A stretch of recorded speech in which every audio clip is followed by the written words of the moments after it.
பிஸ்மில்லா என்று ஆரம்பம் செய்யுங்கள். அல்ஹம்துலில்லாஹி நஹ்மதுஹு வ நஸ்தஈனுஹு வ நஸ்தக்ஃபிருஹு வ நு'மினு பிஹி வ நதவக்கலு அலைஹி வ நஊது பில்லாஹி மின் ஷுரூரி அன்ஃபுஸினா வ மின் ஸய்யிஆத்தி அஅமாலினா மை யஹ்திஹில்லாஹு ஃபலா முதில்ல லஹு வ மை யுத்லில் ஃபலா ஹாதிய லஹு வ நஷ்ஹது அன் லா இலாஹ இல்லல்லாஹு வஹ்தஹு லா ஷரீக லஹு வ நஷ்ஹது அன்ன சய்யிதினா நபியினா மௌலானா முஹம்மதன் அப்துஹு வ ரசூலுஹு ஃபகத் கால அல்லாஹு தஆலா ஃபில் குர்ஆனில் அஸீம் வ ஃபில் ஃபுர்கானில் மஜீத் அஊது பில்லாஹி மினஷ் ஷைத்தானிர் ரஜீம் பிஃபضل பிஸ்மில்லாஹிர் ரஹ்மானிர் ரஹீம் குல் ஹல் யஸ்தவில் லதீன லா யஅலமூன வல்லதீன லா யஅலமூன் இலா ஆகிர் ஆயா. கால நபியு ஸல்லல்லாஹு அலைஹி வஸல்லம் இன்னமல் அஅமாலு பின்னியா வ இன்னமா லிகுல்லி இம்ரிஇம் மா நவா அவ் கமா கால ஸல்லல்லாஹு அலைஹி வஸல்லம். அல்லாஹும்ம ஸல்லி அலா சய்யிதினா முஹம்மதின் ஷம்ஸில் அம்பியாயி வ குதுபில் முர்ஸலீன் தாஜில் உம்மத்தி ஷஃபீஉல் முதுனிபீன் ஷஃபீஉல் யௌமல் கியாமத்தி அல்லாஹு யாகாதி. பிஸ்மில்லாஹி தவக்கல்து அலல்லாஹ் லா ஹவ்ல வலா குவத்த இல்லா பில்லாஹில் அலியுல் அலீம். புகழ் அனைத்தும் ஏக இறைவனாக இருக்கக்கூடிய அல்லாஹ் ஒருவனுக்கு அனைத்து புகழும் உண்டாகட்டுமாக. அந்த அல்லாஹ்வினால் அனுப்பப்பட்ட இறுதி தூதர் நபிகள் நாயகம் ஸல்லல்லாஹு அலைஹி வஸல்லம் அவர்கள் மீதும் அவர்களுடைய வழியில் வந்துதித்த உத்தம சத்திய சஹாபாக்கள் தாபியன்கள் தபா தாபியன்கள் குறிப்பாக ஜும்மாவுடைய தொழுகையை நிறைவேற்றுவதற்காக வந்து கொண்டிருக்கக்கூடிய கேட்டுக்கொண்டிருக்கக்கூடிய உலகெங்கும் இருக்கக்கூடிய அத்தனை முஸ்லிம்களின் மீதும் இறைவா உன்னுடைய அருளை இந்த உலகத்திலும் நாளை மறு உலகிலும் நிரப்பமாக தந்து அருள் புரிவாயாக. வாழும் காலகட்டத்திலே நோய் நொடிகளை விட்டும் கஷ்டங்கள் மன உளைச்சல் அத்தனைகளிலிருந்து பாதுகாத்து நிம்மதியாக சுபிச்சமாக சந்தோஷமாக ஆரோக்கியமாக வாழக்கூடிய பாக்கியத்தை முஸ்லிம்களுக்கு மட்டுமல்ல எல்லா மக்களுக்கும் வழங்கிடுவாயாக. அன்பிற்கு உரித்தானவர்களே, நாம் பார்க்கின்ற பொழுது நபிகள் நாயகம் ஸல்லல்லாஹு அலைஹி வஸல்லம் அவர்கள் ஹிரா குகையிலே இருக்கிறார்கள். அப்படி ஸல்லல்லாஹு அலைஹி வஸல்லம் அவர்கள் ஹிரா குகையிலே இருக்கின்ற பொழுது தவம் செய்கிறார்கள்.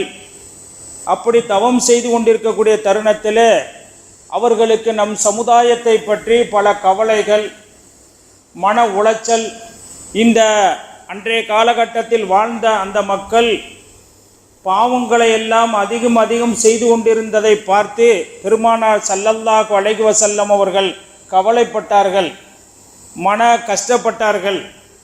மக்கள் இப்படி இறைவனுக்கு புறம்பாக மாற்றமாக இப்படி செய்து கொண்டிருக்கின்றார்களே, இவர்களை அல்லாஹ்வுடைய திருப்தியை பெறக்கூடிய வழியின் பக்கம் எப்படி மாற்றுவது என்று ஹிரா குகையிலே ஒரே கவலையிலே பெருமான் ஸல்லல்லாஹு அலைஹி வஸல்லம் அவர்கள் இருந்தார்கள். அந்த நேரத்திலே அல்லாஹு தாலா எந்த வசனத்தை இறக்க வேண்டும், என்ன சொல்ல வேண்டும், என்ன சொன்னால் அந்த இடத்துக்கு பொருத்தமாக இருக்கும். ஆனால் அல்லாஹு தாலா அந்த ஹிரா குகையில் இருக்கின்ற பொழுது பெருமான் ஸல்லல்லாஹு அலைஹி வஸல்லம் அவர்கள் இப்படி கவலைப்பட்டிருக்கின்ற பொழுது அல்லாஹ் இறக்கிய வசனம் என்ன? இக்ரஹு பிஸ்மி ரப்பிக்கல்லதீ ஹலக்கல் என்ற அந்த வசனத்தை, அந்த வகையை பெருமான் ஸல்லல்லாஹு அலைஹி வஸல்லம் அவர்களுக்கு அல்லாஹ் அருளினார். என்ன அதனுடைய வசனத்துடைய பொருள்? நபியே, நீங்கள் கற்றுக்கொள்ளுங்கள், அல்லாஹ்வுடைய பெயரை கொண்டு நீங்கள் கற்றுக்கொள்ளுங்கள் என்று அந்த நேரத்திலே கல்வியை பற்றி அல்லாஹு தாலா பெருமான் ஸல்லல்லாஹு அலைஹி வஸல்லம் அவர்களுக்கு சொல்லியிருக்கிறான். நான் பார்க்கின்ற பொழுது மக்கள் எல்லாம் பாவங்கள் செய்து கொண்டிருக்கின்றார்கள், இறைவனுக்கு மாற்றமாக செய்து கொண்டிருக்கின்றார்கள். அந்த நேரத்திலே அல்லாஹு தாலா கல்வியை கற்றுக்கொள்ளுங்கள் என்று சொல்லி அடுத்தடுத்த வசனங்கள் சூறாக்களை எல்லாம் அல்லாஹு தாலா இறக்குகிறான். அப்ப இப்படிப்பட்ட தருணத்திலே அல்லாஹு தஆலா கல்வியை பற்றி இறக்கி இருக்கிறான். ஏன், என்ன காரணம் என்று சொன்னால், கல்வி வந்துவிட்டால் சமுதாயத்திலே பெரிய ஒரு புரட்சி ஏற்படும். கல்வி வந்துவிட்டால் சமுதாயத்திலே புரட்சி ஏற்படும் என்பதற்காகத்தான் ஆரம்பத்திலேயே பெருமான் ஸல்லல்லாஹு அலைஹி வஸல்லம் அவர்களுக்கு நீங்கள் கற்றுக்கொள்ளுங்கள், அல்லாஹ்வுடைய பெயரை கொண்டு நீங்கள் கற்றுக்கொள்ளுங்கள் என்று கல்வியை முக்கியத்துவத்தை படுத்தி பெருமான் ஸல்லல்லாஹு அலைஹி வஸல்லம் அவர்களுக்கு அல்லாஹ் தஆலா அருள் இருக்கிறான். இன்றைக்கு நான் பார்க்கிறோம் 10th +2 அந்த ரிசல்ட்டுகளை எல்லாம் நான் பார்க்கின்ற பொழுது அவர்கள் சொல்லக்கூடிய அந்த செய்திகளை எல்லாம் நான் பார்க்கிறோம், கேட்டிருக்கிறோம். அப்படி இருக்கின்ற பொழுது அந்த கல்வியை நான் பார்க்கின்ற பொழுது கல்வி வந்துவிட்டால் நிச்சயமாக மிகப்பெரிய ஒரு புரட்சி ஏற்படும் மட்டுமல்ல, மனித சமுதாயத்துக்கு மத்தியிலேயே பெரிய ஒரு நல்ல ஒரு மாற்றம் கிடைக்கும். மனிதன் புனிதனாக மாற வேண்டும் என்று சொன்னால் கல்விதான் அவசியம். எப்படி என்று சொன்னால் பெருமான் ஸல்லல்லாஹு அலைஹி வஸல்லம் அவர்கள் சஹாபாக்களுக்கு அந்த கல்வியை கொண்டு போய் சேர்க்கிறார்கள். எப்படி கொஞ்சம் கொஞ்சமாக இறக்க இறக்க அல்லாஹ்வுடைய புறத்திலிருந்து வரக்கூடிய அந்த வசனங்களை எல்லாம் என்ன செஞ்சிருக்கிறார்கள், சஹாபாக்களுக்கு கொண்டு போய் சேர்க்கிறார்கள். அதனுடைய பிரதிபலிப்பு என்ன தெரியுங்களா? இன்னமல் ஹம்ரு வல் மைசிரு வல் அன்சாபு வல் அஸ்லாமு ரிஜ்ஸும் மின் அமலி ஷைத்தான். அப்ப கல்வியை கொண்டு போய் சஹாபா பெருமக்களுக்கு சேர்க்கின்ற பொழுது அல்லாஹ்வுடைய கிருபையினால், அல்லாஹ்வுடைய குதிரத்தினால் என்ன ஒரு மாற்றம் ஏற்பட்டது தெரியுங்களா? அன்றைய காலகட்டத்திலே இன்றைக்கு மனிதன் பொருளாதாரத்தை வைத்து கோடிக்கணக்கில் இருக்கிறது, மில்லியன் அளவில் இருக்கிறது என்று பெருமை பாராட்டுகிறான். ஆனால் அன்றைய காலகட்டத்தில் உள்ள மக்கள் எப்படி பெருமை பாராட்டினார்கள் தெரியுங்களா? அதாவது டன் கணக்கில் டேங்காக நாங்கள் ஹம்ரை சாராயத்தை வைத்திருக்கிற என்னிடத்தில் 2 டேங்கு இருக்கிறது, 2 பாரல் இருக்கிறது என்று சொல்லி பெருமைப்பட்டு கொண்டிருந்தார்கள். அல்லாஹ்வுடைய வசனம் இறங்கியது இன்னமல் ஹம்ரு வல் மைசிரு வல் அன்சாபு என்ற அந்த கல்வி ஞானத்தை, அந்த கல்வியை பெருமான் ஸல்லல்லாஹு அலைஹி வஸல்லம் அவர்கள் சஹாபா பெருமக்களுக்கு கொண்டு போய் சேர்த்தார்கள். என்ன ஆனது? வைத்திருந்தவர்கள் எல்லாம் என்ன செய்தார்கள்? அத்தனைகளையும் அப்படி சாய்த்து விட்டு விட்டார்கள். அப்ப அந்த கல்வி போன உடனேயே எப்படி அவர்கள் மதுவுக்கு அடிமைப்பட்டிருந்த அவர்கள் அந்த கல்வி ஞானம் அவர்கள் போன உடனேயே என்ன செய்து விட்டார்? அத்தனைகளையும் சாய்த்து விட்டார்கள். அதைத்தான் பெருமான் ஸல்லல்லாஹு அலைஹி வஸல்லம் சொல்கிறார்கள், ஒரு சமுதாயத்திலே கல்வி வந்துவிட்டால் அவர்களுக்கு மத்தியில் மிகப்பெரிய ஒரு புரட்சி ஏற்படும். அவர்கள் சிறந்த மனிதர்களாக புனிதர்களாக ஆகுவார்கள் என்று பெருமான் ஸல்லல்லாஹு அலைஹி வஸல்லம் அவர்களும் சொல்லி காட்டுகிறார்கள். பத்ர் போரை பற்றி, அதனுடைய வரலாறுகளை பற்றி, அதன் சிறப்புகளை பற்றி எல்லாம் நாம் அறிந்திருக்கிறோம். அந்த பத்ர் போர் முடிந்த பிறகு 70க்கும் மேற்பட்ட கைதிகள் இருக்கிறார்கள். அந்த கைதிகளுடைய உறவினர்கள் பெருமான் ஸல்லல்லாஹு அலைஹி வஸல்லம் அவர்களிடத்திலே அந்த கைதிகள் எங்களுடைய உறவுக்காரர்களாக இருக்கிறார்கள், எங்களிடத்தில் நீங்கள் ஒப்படையுங்கள் என்று சொல்லுகின்ற பொழுது பெருமான் ஸல்லல்லாஹு அலைஹி வஸல்லம் அவர்கள் ஒரு கைதியை நீங்கள் உங்களுக்கு அழைத்து செல்ல வேண்டும் என்று சொன்னால் ஒரு குறிப்பிடப்பட்ட தொகையை நிர்ணயம் செய்தார்கள். அந்த தொகையை உங்களால் நிர்ணயிக்க முடியவில்லை, அந்த தொகையை உங்களால் கட்ட முடியவில்லை என்று சொன்னால் எங்களுடைய சமுதாயத்தில் உள்ள பிள்ளைகளுக்கு கல்வியை கற்றுக் கொடுத்து விட்டு என்னிடத்தில் இருக்கக்கூடிய அந்த அடிமையை நீங்கள் என்ன செய்யலாம், அழைத்து செல்லலாம் என்று சொன்னார்கள். பிறகு அந்த பொருளாதாரத்தை கொடுத்து அடிமையை நாங்கள் அழைத்து போகிறோம் என்று முன் வருகின்ற பொழுது பெருமான் ஸல்லல்லாஹு அலைஹி சொன்னார்கள், எங்களுக்கு பொருளாதாரம் தேவையில்லை, இவர்களிடத்தில் இருக்கக்கூடிய அந்த கல்வியை எங்களுடைய பிள்ளைகளுக்கு அந்த கல்வியை கற்றுக் கொடுத்து விட்டு நீங்கள் அழைத்து செல்லுங்கள். அப்ப பெருமான் ஸல்லல்லாஹு அலைஹி வஸல்லம் அவர்கள் அன்றைய காலகட்டத்தில் சொல்லப்பட்டுகிறது, ஒரு அடிமைக்கு 4000 திர்ஹம் கொடுத்து நீங்கள் அழைத்து செல்லலாம். ஆனால் பெரிய ஒரு அமௌண்ட் தான். ஆனாலும் பெருமான் ஸல்லல்லாஹு அலைஹி வஸல்லம் அவர்கள் வேண்டாம், அவர்கள் கல்வியை கற்றுக் கொடுத்து விட்டு நீங்கள் உங்களுடைய அடிமைகளை நீங்கள் அழைத்து செல்லுங்கள் என்று சொன்னால், அப்ப பெருமான் ஸல்லல்லாஹு அலைஹி வஸல்லம் அவர்கள் நம்முடைய சமுதாயத்துக்கு முதலாக கல்வி வர வேண்டும், அந்த கல்வி வந்து விட்டால் நல்ல ஒரு மாற்றம் கிடைக்கும் என்று 1400 ஆண்டுகளுக்கு முன்பு பெருமான் ஸல்லல்லாஹு அலைஹி வஸல்லம் அவர்கள் சொல்லி காட்டினார்கள். நாம் பார்க்கின்றோம், அறிஞர் அண்ணாவை பற்றி நாம் கேள்விப்பட்டிருக்கிறோம், அவருடைய வரலாறுகளை பற்றி படித்திருக்கிறோம். அந்த அறிஞர் அண்ணாவுக்கு ஆபரேஷன் செய்யக்கூடிய ஒரு சூழ்நிலை ஏற்பட்டது. அப்படி ஆபரேஷன் செய்வதற்கு முன்பாக அவர்கள் என்ன சொன்னார்கள் தெரியுங்களா? அவருக்கு பக்கத்திலே ஒரு நாட்டிலே இருந்து வரக்கூடிய அந்த புக்ஸுகள் நிறைய இருக்கிறது. அவர் சொன்னார், ஆபரேஷன் செய்யக்கூடியவர்களை பார்த்து சொன்னார்கள், நான் இந்த நாட்டிலிருந்து வந்திருக்கக்கூடிய அந்த புக்குகளை அந்த புத்தகங்களை எல்லாம் படித்து விட்டு நாளைக்கு எனக்கு ஆபரேஷன் செய்யுங்கள், ஒரு நாள் தள்ளி வையுங்கள் என்று சொல்லிவிட்டு, அவர் பொதுவாகவே கல்வியை கற்றுக்கொள்வது, புதிய புதிய விஷயங்களை தெரிந்து கொள்வதில் அறிஞர் அண்ணா மிகவும் ஆர்வம் உள்ளவர்கள். ஆகையினால் ஆபரேஷன் செய்வதை கூட ஒரு நாள் தள்ளி போட்டு விட்டு கல்வியை கற்றுவிட்டு அந்த புக்ஸுகளை எல்லாம் படித்து விட்டு மறுநாள் ஆபரேஷன் செய்யப்படுகிறது. அப்ப என்ன என்று நான் பார்க்கின்ற பொழுது, மனித சமுதாயத்திற்கு கல்வி வந்துவிட்டால் அந்த சமுதாயத்து மக்களுக்கு மத்தியிலே பெரிய புரட்சி ஏற்படும். இன்னைக்கு இஸ்லாமிய சமூகத்திலே பார்க்கின்ற பொழுது, இஸ்லாமிய மார்க்கத்திலே இஸ்லாத்திலே ஜாதி வேறுபாடு கிடையாது. உயர்ந்த ஜாதி, தாழ்ந்த ஜாதி, வெள்ளையன், கருப்பன், நெட்டையன், குட்டையன் என்ற பாகுபாடு இல்லை என்பதை நாம் அறிந்திருக்கிறோம், தெரிந்திருக்கிறோம். ஆனால் நான் பார்க்கின்ற பொழுது, இஸ்லாமிய மார்க்கத்தில் பார்க்கின்ற பொழுது, ஒரு அடிமை தொழுக வைத்தாலும் கூட, நிரந்தரமாக உயர்தரமான வம்சத்தில் இருந்தாலும் கூட அவர் அந்த அடிமையை பின்தொடர்ந்து தொழுதிருக்கிறார் என்ற வரலாறுகள் நிறைய இருக்கிறது. அப்படி நான் பார்க்கின்ற பொழுது, இஸ்லாமிய மார்க்கத்திலே பாகுபாடு என்பது கிடையாது, ஏற்றத்தாழ்வு என்பது கிடையாது. ஒருவர் இன்னொருவர், அதாவது வசதியானாக இருக்கலாம், ஏழையாக இருக்கலாம், ஒருவர் இன்னொருவருக்கு மத்தியிலே சேர்ந்து தொழ வேண்டும். இதுதான் நம்முடைய மார்க்கம். அப்படித்தான் நாம் செய்து கொண்டிருக்கிறோம். ஆனால் இஸ்லாம் ஒரே ஒரு விஷயத்திலே மட்டும் பாகுபாடு வைக்கிறது. எந்த விஷயத்திலும் இஸ்லாம் பாகுபாடு வைக்கவே இல்லை. ஒரே ஒரு விஷயத்திலே மட்டும் பாகுபாடு வைத்திருக்கிறது. என்ன? இறைவன் சொல்லி காட்டுகிறான், குல்கள் எஸ்தபில்லதீன வல்லதீன லா யஅலமூன். அறிந்தவர்களும் அறியாதவர்களும் சமமாக மாட்டார்கள். கற்றவர்கள் உங்களில் மேன்மக்கள், கற்றவர்கள் உயர்ந்தவர்கள், கற்காதவர்களும் கற்றவர்களும் சமமாக மாட்டார்கள் என்று அல்லாஹ் தஆலா உயர்ந்த ஜாதி, தாழ்ந்த ஜாதி, உயர்ந்தவன், தாழ்ந்தவன் என்றெல்லாம் இஸ்லாத்தில் இல்லை. ஆனால் கற்றவனுக்கும் கற்காதவனுக்கும் சமமாக மாட்டான் என்று பெருமான் ஸல்லல்லாஹு அலைஹி வஸல்லம் அவர்கள் அல்லாஹ்வுடைய அந்த வசனம் இறங்கிய பிறகு சொல்லுகிறார்கள் என்று சொன்னால், அப்ப அந்த கல்வி கற்றவன் உயர்ந்தவன் தான், மேன்மக்களில் உள்ளவன் தான் என்று அல்லாஹ் தஆலா தனது திருமறையிலே சொல்லி காட்டுகிறான். அப்படி நான் பார்க்கின்ற பொழுது, +2 பரீட்சை எழுதிய மாணவர்களை எல்லாம் நான் பார்த்திருக்கிறோம். எப்படி என்று சொன்னால், 2 கரங்கள் இல்லாமல் பரீட்சை எழுதிய அதிகமான மதிப்பெண்கள் பெற்றவர்களை பார்த்தோம். அது மட்டுமல்ல, 70 வயதை சார்ந்த ஒரு பெண்மணி, 70 வயது உள்ள ஒரு பெண்மணி கணவனை இழந்துட்டார்கள்.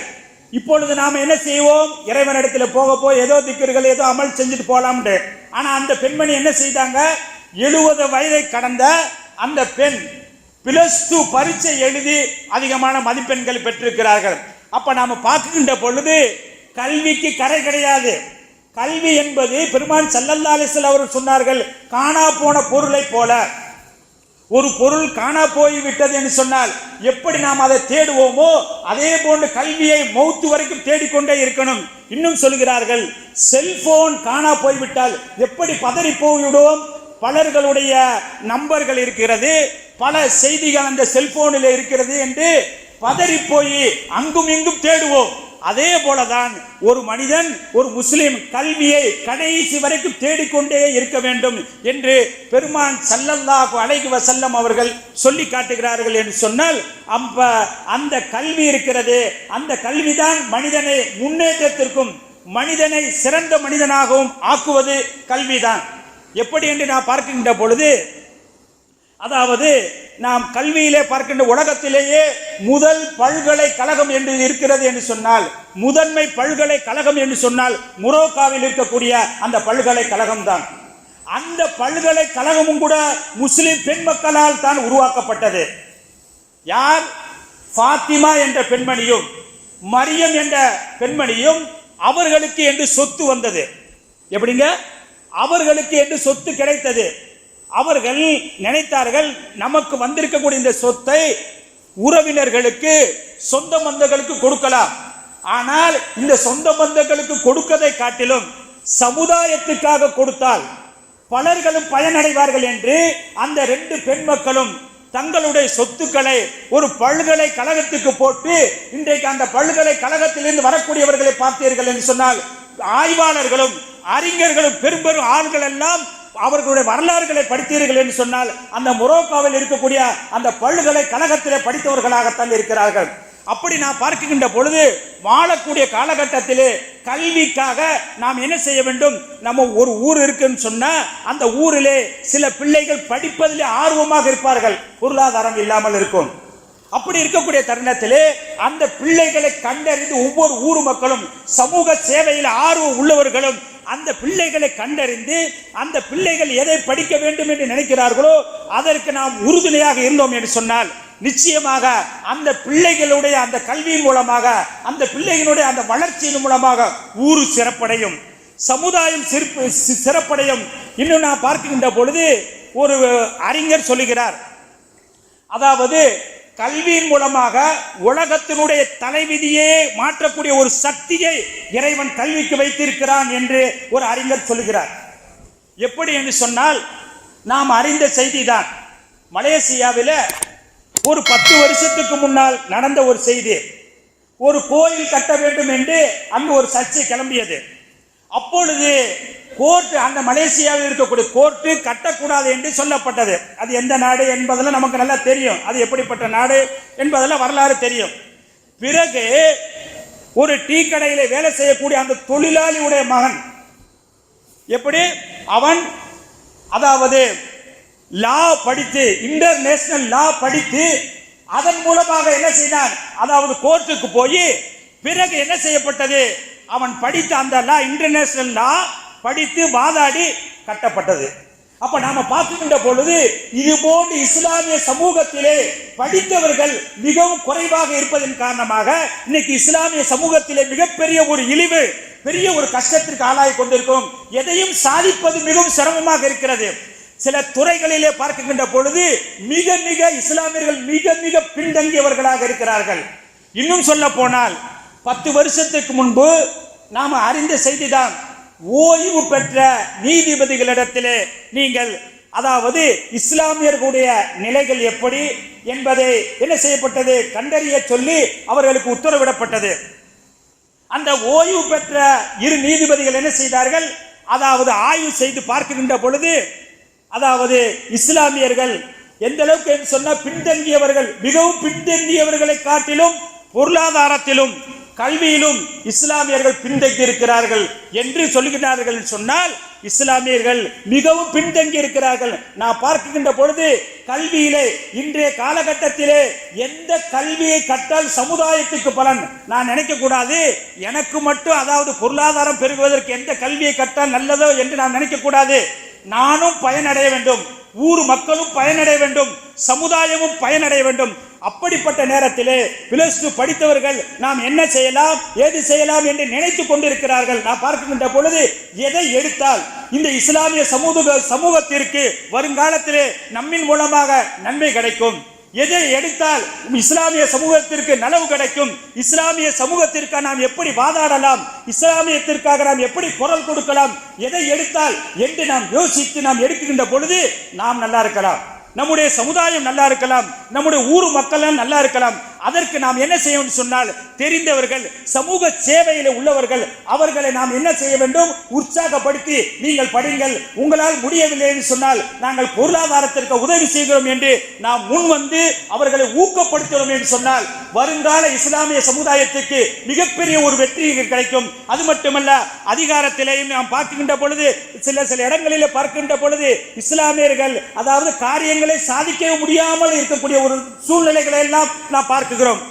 அப்படி இருக்கின்ற பொழுது கல்வியிலே நாம் முன்னேற்றம் அடைந்தால் நம்முடைய பிள்ளைகளுக்கு கல்வியிலே மேலும் மேல் அவர்களுக்கு உற்சாகத்தையும் அவர்களுக்கு விழிப்புணர்வை நாம் ஏற்படுத்துகிறோம் என்று சொன்னால் நிச்சயமாக 2050 மிகப்பெரிய ஒரு சாதனையாக நாம் நம்முடைய காரியங்கள் எல்லாம் வெற்றி அடைவதற்காக உண்டான ஒரு வழிவகை இருக்கிறது என்று சொல்லுகின்றார்கள்.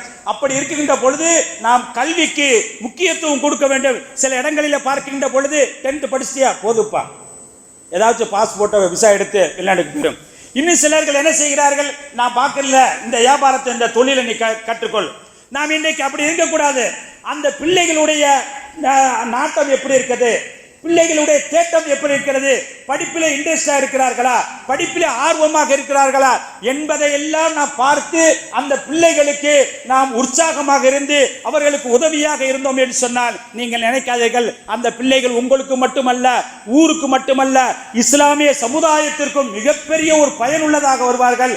ஆகையினால் அந்த பிள்ளைகளுக்கு ஆர்வப்படுத்தி நாம் வருங்காலத்தில் இஸ்லாமியர்கள் எந்த துறையில எடுத்தாலும் அதாவது சாதிக்கக்கூடியவர்களாக எல்லா துறைகளிலும் இஸ்லாமியர்கள் இடம்பெற்றவர்களாக அதற்கு தகுந்த வழிகளை இறைவா எங்களுக்கு அமைத்து கொடுத்து எல்லா பிள்ளைகளும் கல்வியிலே தேர்ச்சி பெற்று இன்னொன்று பார்க்கின்ற பொழுது இன்றைக்கு வந்திருக்கக்கூடிய ரிசல்ட்ல சில பிள்ளைகள் கம்மியான மார்க் எல்லாம் எடுத்திருக்கிறார்கள். அந்த பிள்ளைகள் கம்மியாக எடுத்தாலும் கூட அவர்களை நாம் ஆர்வப்படுத்த வேண்டும். ஏன் இவ்வளவு எடுத்துவிட்ட சில நேரங்களில் பதட்டப்பட்டு கொஸ்டின் தாளை கொடுக்கின்ற பொழுது பதட்டத்திலே எதை எழுதுவது எதை எழுதாமல் இருப்பது என்றெல்லாம் இருக்கும். ஆகையினால் பிள்ளைகளை பார்க்கின்ற பொழுது நாம் இதிலே மார்க் குறைவாக எடுத்து விட்டால் நீ கவலைப்படாதே, வருத்தப்படாதே, அடுத்து நாம் தேர்வு எழுதி என சில அதிகமான மதிப்பெண்களை பெற்றுவிடலாம், அதற்கு ஒரு சாய்ஸ் இருக்கிறது என்பதை எல்லாம் சொல்லி அவர்களை ஆர்வப்படுத்த வேண்டும், அவர்களை உற்சாகப்படுத்த வேண்டும். ஆகையினால் எல்லாம் அல்ல பிள்ளைகள் எதையெல்லாம் எடுக்கலாம் என்று இருக்கிறார்களோ, எந்த துறையை எடுத்தால் நமக்கு ஃபாய்தா கிடைக்குமோ, பிரயோஜனம் கிடைக்குமோ அந்த துறையை எடுக்கக்கூடிய சிந்தனையை அந்த பிள்ளைகளுக்கு அந்த கல்வியை மேலும் மேலும் கற்கக்கூடிய பிள்ளைகளுக்கு அல்லாஹ் தஆலா ஏற்படுத்தி தருவானாக. வாஹிர் தவான் அல்ஹம்துலில்லாஹி ரப்பில் ஆலமீன். அஸ்ஸலாமு அலைக்கும் வரஹ்மத்துல்லாஹி வபரகாத்துஹு.